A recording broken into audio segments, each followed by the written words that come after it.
Hello everyone, আজকে দুর্দান্ত একটা ভিডিও নিয়ে তোমাদের সামনে চলে এলাম। অনেকেই বলো যে দিদি পার্সেল কোথায় আছে, পার্সেলের ট্র্যাকিংটা ট্র্যাক করতে পাচ্ছি না। সেক্ষেত্রে তোমাদেরকে বলে দিচ্ছি কিভাবে তোমরা ইন্ডিয়া পোস্টের পার্সেল ট্র্যাক করবে।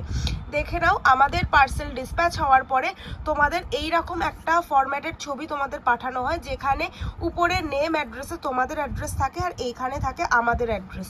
আর এইখানে থাকে যেই CW থেকে IN পর্যন্ত যে বারকোড এবং নম্বরটা, এটা হচ্ছে তোমাদের ট্র্যাকিং আইডি।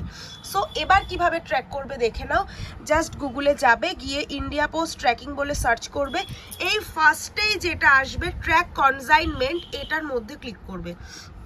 করার পরে এইরকম একটা পেজ তোমাদের সামনে ওপেন হবে।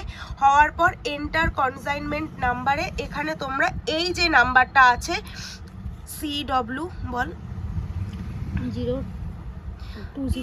202164064064IN, এটা পুরোটা এন্টার করবে। করার পরে এখানে একটা ক্যালকুলেশন বলেছে, এই ক্যালকুলেশনটাও আসবে, বা অন্য রকম তোমাদের হয়তো বলবে যে এই ইমেজের মধ্যে 5 নম্বরে কি আছে, এরকম একটা আসবে। আসার পরে সার্চের মধ্যে ক্লিক করলেই কিন্তু তোমাদের কোথায় তোমার পার্সেল আছে সেটা তোমরা অটোমেটিকলি পেয়ে যাবে।